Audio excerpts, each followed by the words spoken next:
역대하 21장 11절부터 20절 말씀 마음을 집중하시고 함께 읽어보십니다. 여호람이 또 유다 여러 산에 산당을 세워 예루살렘 주민으로 음행하게 하고 또 유다를 미혹하게 하였으므로 선지자 엘리야가 여호람에게 글을 보내어 이르되 왕의 조상 다윗의 하나님 여호와께서 이같이 말씀하시기를 내가 네 아비 여호사밧의 길과 유다 왕 아사의 길로 행하지 아니하고 오직 이스라엘 왕들의 길로 행하여 유다와 예루살렘 주민들이 음행하게 하기를 아합의 집이 음행하듯 하며 또 네 아비 집에서 너보다 착한 아우들을 죽였으니 여호와가 네 백성과 네 자녀들과 네 아내들과 네 모든 재물을 큰 재앙으로 치리라. 또 너는 창자의 중병이 들고 그 병이 날로 중하여 창자가 빠져나오리라 하셨다 하였더라.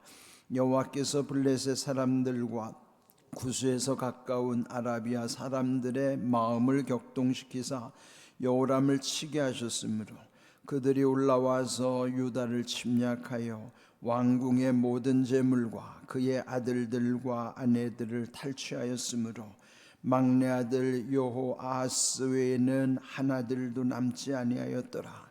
이 모든 일 후에 여호와께서 여호람을 치사 능히 고치지 못할 병이 그 창자에 들게 하셨으므로 여러 날 후 2년 만에 그의 창자가 그 병으로 말미암아 빠져나오매 그가 그 심한 병으로 죽으니 백성이 그들의 조상들에게 분향하던 것 같이 그에게 분향하지 아니하였으며 여호람이 32세에 즉위하고 예루살렘에서 8년 동안 다스리다가 아끼는 자 없이 세상을 떠났으며 무리가 그를 다윗성에 장사하였으나 열왕의 묘실에는 두지 아니하였더라.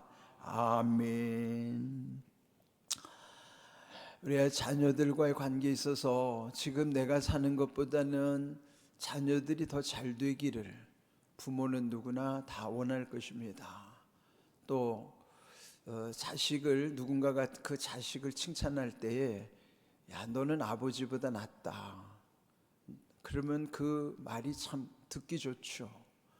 그 아버지보다 아들이 낫다는 아들이나 딸 너희 부모보다 너희가 더 낫다 이런 말을 들으면 부모는 흐뭇한 거예요. 또 다음 세대들이 잘 되는 것이 그 집안이 또 잘 되는 것이죠. 그런데 이제 오늘 우리가 읽은 본문에 여호람이라는 왕, 그는 남유다의 5번째 왕이라고 그랬어요.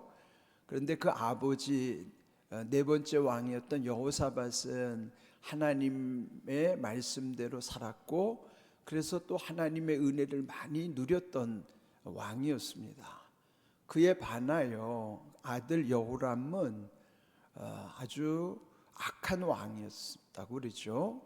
아버지는 여호와 보시기에 정직하게 행하였지만은 이 아들 여호람은 여호와 보시기에 악을 행하였더라 그랬습니다. 결국 그 결과로 인하여 오늘 여기 11절에 보면은 하나님의 징계가 그에게 어떻게 임하는가. 그러므로 우리가 하나님 앞에 은혜를 헛되이 여기면 결국 이렇게 됩니다.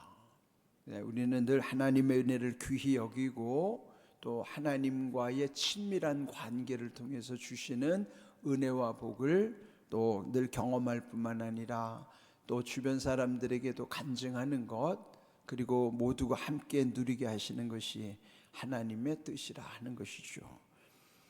오늘 읽은 11절 여호람이 또 유다 여러 산에 산당을 세워 예루살렘 주민으로 음행하게 하고 또 유다를 미혹하게 하였다 그랬어요.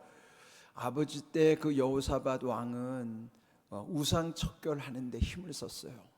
그런데 오히려 이 여호람은 유다 여러 산에 산당을 세웠더라. 그래서 산당에서는 우상 숭배하는 곳이었다 그랬죠. 그래서 결국 예루살렘 주민으로 음행하게 하였다. 그러니까 음행이라는 것은 그리고 이제 윤리적으로 보면은 부부간의 도리를 어기는 것. 그래서 바람을 피워서 또 다른 사람과 쾌락을 즐길 때 그것을 음행이라고 그러잖아요. 그런데 하나님과의 관계에 있어서도 우상을 숭배하는 것을 음행이라고도 말하는 거예요. 그러니 음행은 하나님과의 관계에 있어서는 우상 숭배요, 또 우리가 부부 관계에 있어서는 부부의 도를 깨는 것. 그런데 하나님은 그 음행을 아주 엄중히 다루시는 거예요. 근데 여기에 음행으로 인하여, 즉 우상 숭배하게 되는 것이 결국 유다를 미혹하게 하였다. 미혹이라는 한문은요, 속인다는 거죠. 예? 그러니까 하나님 아닌 우상을 섬기게 되면요, 그는 인생이 속는 거죠. 그렇게 되면은, 사람이 속게 되면은 분별이 없어지는 거예요. 이제 미혹함으로 인하여 결국은 이제 서서히 분별을 잃어버리면 옳고 그름을 판단할 수가 없잖아요. 근데 사람이 옳은 것을 해야 하고 옳지 않은 건 하지 말아야 되는데 분별이 없으면은 이것이 어긋나는 거예요. 옳은 것은 하지 않고 옳지 않은 걸 하는 거예요. 그러니까 율법에서도 보면은 하라 하지 말라는 것은 하라는 것을 하고 하지 말라는 것을 하지 않으면 그 순종 가운데 복을 받죠. 그런데 이 미혹을 받게 되면, 즉 속게 되면은 분별이 없어지잖아요. 그래서 하라는 것은 하지 않고 하지 말라는 것을 하는 거예요. 이게 죄라고 하는 거예요. 그러면은 인생 망가지는 거죠. 그러니까 결국 이 여호람 왕도 이렇게 무너질 수밖에 없다 하는 거예요. 그 결과는, 그는 왜 그랬을까요? 우상 숭배로 인한 미혹을 당하기 때문에. 그러니까 속아서 분별을 잃어버리는 결과로 그렇게 된 것입니다. 12절, 선지자 엘리야가 여호람에게 글을 보내어 이르되 왕의 조상 다윗의 하나님 여호와께서 이같이 말씀하시기를 네가 내 아비 여호사밧의 길과 유다 왕 아사의 길로 행하지 아니하였다 그랬어요. 이 당시 엘리야 시대에, 우리 엘리야 선지자 하면은 불의 선지자라고 그러잖아요. 그런데 이 엘리야는 북왕국의 이스라엘에서 활동했던 선지자죠. 주로 아합 시대 때 아합과 이세벨과 맞서서 영적 결투를 벌여 갈멜산에서 영적 결투를 벌였던 아주 대단한 불의 선지자가 엘리야예요. 그런데 이 여호람은 남왕국 유다의 왕이란 말이에요. 북왕국에 있는 엘리야 선지자가 남왕국에 있는 여호람 왕에게 편지를 보내는 것이에요. 그는 하나님께서 그런 계시를 주셨으니까 엘리야가 남왕국의 왕 여호람에게 글을 보내었는데 다윗의 하나님 여호와께서 이 당신에게 이렇게 말씀하셨다. 선지자가 하나님 말씀을 대신 전해주는 거죠. 글로. 그러면서 먼저 책망하기를 내 아비 여호사밧의 길, 또 아사는 할아버지예요. 여호사밧의 아버지가 아사죠. 예? 그런데 이 지금 여호람은 아버지 여호사밧, 할아버지 아사. 그분들은 대체로 하나님의 말씀대로 살려고 애썼던 사람들이에요. 물론 완전한 왕은 없어요. 이렇게 수많은 왕들 중에 그나마 하나님의 말씀대로 살려고 애썼던 왕들을 하나님은 그래도 선한 왕이라고 일컫는 거예요. 그들은 완전하지는 않아요. 나름대로 다 결격 사유가 있지만은 왜 성경이 그렇게 표현할까요? 인간은 완전할 수 없고 또 불완전 왕들이기 때문에 결국 왕 중에 왕이시고 완전한 왕은 만왕의 왕이신 예수님밖에 없습니다. 그래서 이 불완전한 왕들을 통해서 성경이 우리에게 알려주시는 것은 완전한 왕은 만왕의 왕 예수님밖에 없어서 오실 메시아 예수님을 기다리게 하시는 거예요. 그게 바로 성탄이 이루어진 것이고 우리는 다시 오실 예수님 그 대림 다시 오시는 걸 기다리는 절기가 지금 대림절을 우리 함께 지내고 있는 것이죠. 그런데 어쨌든 이 여호람 왕은 북왕국에서 활동하던 엘리야 선지자로 하여금 하나님이 먼저 경고 사인을 주시는 거예요. 그러면 이런 책망을 받을 때라도 자, 하나님이 만약에 일방적으로 심판하시겠다고 하면은 엘리야 선지자를 통해서 이렇게 글을 보내지도 않을 거예요. 그냥 망하게 해버리겠죠. 그러나 일단 경고하시는 것도 하나님의 은혜죠. 왜? 경고를 받으면 어떻게 해야 돼요? 회개할 기회가 있잖아요. 근데 회개할 기회를 놓치는 것이 문제죠. 여호람은 엘리야 선지자가 책망할 때 그것을 받아들이고 회개했더라면 다시 전화위복이 될 수 있겠죠. 그런데 미혹을 당해서 속으니까, 분별을 잃으니까 아예 엘리야 선지자를 통해 주신 하나님의 경고도 소용이 없었던 거예요. 그런데 그 경고의 내용이 무시무시한 내용이죠. 어떤 내용인가? 자, 23절, 오직 이스라엘 왕들의 길로 행하였다. 그 북왕국 이스라엘 왕들은 하나님을 완전히 대적하는 왕들이, 악한 왕들이죠. 그런데 아버지와 할아버지의 그런 좋은 영향력은 다 팽개치고 무시하고 오히려 북쪽에 있는 악한 이스라엘 왕들을 따라가므로 유다와 예루살렘 주민들이 음행하게 하기를 아합의 집, 이 아합은 북왕국의 아주 최고로 악한 왕의 7번째 왕, 최고로 악한 왕 아합의 집이 음행하듯 하며 또 네 아비 집에서 너보다 착한 아우들을 죽였으니, 자기 형제가 실형제였는데 자기가 왕권의 위협을 당하니까 밑에 6 동생들을 무참하게 다 죽인 거죠. 그러니까 하나님 보시기에 그 엄청난 자기 동생들을 6이나 죽였던 그 끔찍한 죄를 지금 책망하시는 거예요. 너보다 착한 동생들을 죽였으니 여호와가 네 백성, 네 자녀들, 네 아내들을, 네 모든 재물을 큰 재앙으로 치실 것이라. 아직 안 쳤어요. 지금 뭐예요? 경고하시는 거예요. 앞으로 너 이렇게 된다. 이럴 때 이 여호람은 하나님께 무릎을 꿇었어야 돼요. 그런데 큰 재앙으로 치시겠다고도 말씀하셨는데 그 다음 또 15절, 그런 다음 너는 창자의 중병이 들고 그 병이 날로 중하여 창자가 빠져나오리라 예언을 하신 거예요. 앞으로 너는 창자가 빠져나와 죽을 거다는 거예요. 예? 창자가 빠져나와서 죽는다. 참 이런 얼마나 두렵습니까? 예? 자기의 모든 그 백성뿐만 아니라 자기 자녀들, 아내들, 모든 재물, 거기에 하나님이 재앙을 내리시겠다. 웬만하면 자식이 잘못된다 그러면 대체로 부모들은 정신을 차리게 돼 있어요.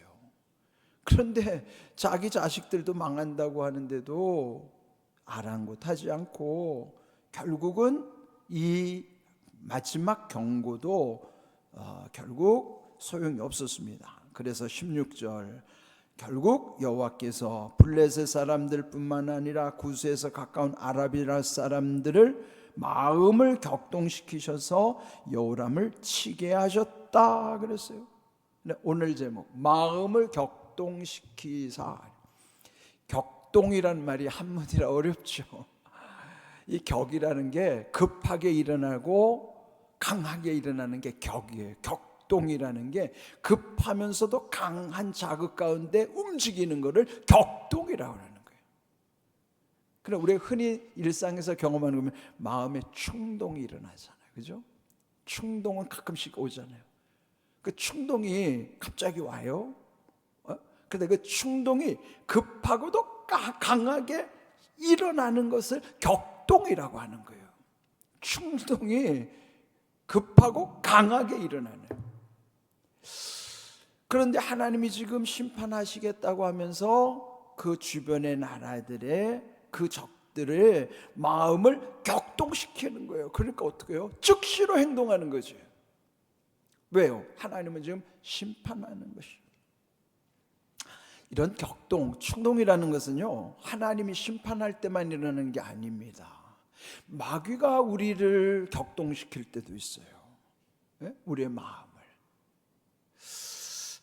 참 이거 조심해야 됩니다. 사람이 되게 보면 충동을 이기지 못해가지고, 여러분 충동 구매라는 말 되잖아요. 뭘 구매할 때 보면은 계획에도 없던 거를 충동 구매하는 경우 있죠. 흔히 요즘 보면은 요즘 여러분 텔레비전에서 그런 홈쇼핑 같은 걸 보면은 막 앞에서 막 충동이 일어나게 만들잖아요. 그게 바로 미혹하는 겁니다. 우리를 속이면서 막 미혹시키면 충동이 일어날 때 이기지를 못하는 겁니다. 그래서 그때 임하는 신을 지름신이라고 그러잖아요. 그죠? 지름신이 강림하시면 충동을 이기지 못하며 그때 이제 충동 구매가 일어나는 거예요. 그뿐만 아닙니다. 우리가 왜 죄를 짓는가 하면 죄도 우리 삶에 갑자기 충동이 일어나는 거예요. 죄에 대한 충동. 그래서 이제 죄를 짓게 되는 거예요. 그러니까요, 우리 마음은 우리가 지킬 수가 없어요. 이런 충동과 또 격동이 일어날 때는 그거 우리가 도무지 감당을 못하는 거예요. 근데 하나님도 심판할 때 적대를 향하여 격동시키지만은 마귀도 우리를 충동하기도 하지만 격동시킬 때가 있다고 말이죠. 왜 그럴까요? 우리가 미혹을 당할 때, 그럼 속을 때. 그러니까 속는다는 건 중심을 놓친다는 거예요. 우리의 중심을 잃어버리지 않으면 절대로 충동이 와도 이길 수 있어요. 격동에 무너지지 않습니다. 그런데 우리는 그럴 수 없어요. 연약한 존재 우리가. 예? 지금 여호람이 우리 인생에서 겪는 최악의 순간을 말씀하는 거예요. 우리도 이렇게 최악을 향하여 갈 수도 있어요. 그러니까 거기까지 오지 않도록 하나님이 무수히 많은 경고를 줄 때에 정신을 차려야 된단 말이에요. 말씀을 통해서 훈계하실 때 깨달으면 그 사람이 지혜로운 것이고, 말씀 속에 훈계로 깨닫지 못하면 징계가 와요. 그럴 때라도 깨달으면 사는 건데 그렇게도 깨닫지 못하면 결국 무너지는 거예요. 오늘 여기 격동시켜서 심판하시는 것처럼 마귀도 우리를 충동질을 하기도 하지만 격동하기도 한다는 것이죠. 그래서 결국은 그 예언대로 결국 27절 그 적군들이 올라와서 침략하여 왕궁의 모든 재물, 그 아들들 아내들을 다 탈취했는데 막둥이 여호아하스만 살아남고 나머지 아들들 다 죽었다는 거예요. 예언대로 됐어요. 이 모든 후에는 여호람 그 왕마저도 하나님이 쳐서 능히 고치지 못할 병으로 창자가 빠져나와 결국은 19절 보면은 그가 심한 병으로 죽었더니 20절 32세에 즉위하여 8년 동안 다스렸는데 결국은 그가 떠날 때 아끼는 자 없었다. 그럼 뭐예요? 사람들이 아무도 동정해 주지 않은 거예요. 그럼 뭐예요? 잘 죽었다고 말하는 거지. 되게 사람이 죽으면 다 옆에서 그래도 긍휼히 여기는 마음이 있어야 돼. 아무리 사람이 악해도 아이 그 사람 잘 죽었다 이렇게 말하는 경우는 참 쉽지 않은데, 얼마나 악했으면 주변에서 아끼는 사람도 없을 만큼 인생이 그렇게 비참하게 죽을 사는 거죠. 이 여호람이 하나님 앞에서 악을 행하면서 이렇게 되었는데 결국은 처음에 시작할 때 미혹을 당한 것이 원인이었어요. 그러니 여러분 미혹받지 않도록 우리가 늘 조심해야 됩니다. 오늘 우리 한번 이 미혹에 관한 말씀을 마태복음 24장 5절을 예수님이 하신 말씀입니다. 읽어봅니다. 많은 사람이 내 이름으로 와서 이르되 나는 그리스도라 하여 많은 사람을 미혹하리라. 말세 때에 마지막 때에 많은 사람이 많은 사람들을 미혹하는 거예요. 그럼 뭐예요? 서로 속이는 현상들이 나타나는데 그 중에 정말 조심해야 되는 거는 내가 그리스도란 말이에요. 적그리스도. 요즘 자기가 그리스도라는 사람 홀리 마더, 거룩한 어머니라는 정신 나간 저 통일교회 저 한 땡땡 여사가 말이죠. 예? 자기가 홀리마더예요. 자기가 거룩한 어머니, 자기가 메시아라는 거예요. 자기가. 예? 그러니까 많은 사람이 지금 미혹해서 지금 거기 지금 쑥대밭이 되고 있잖아요.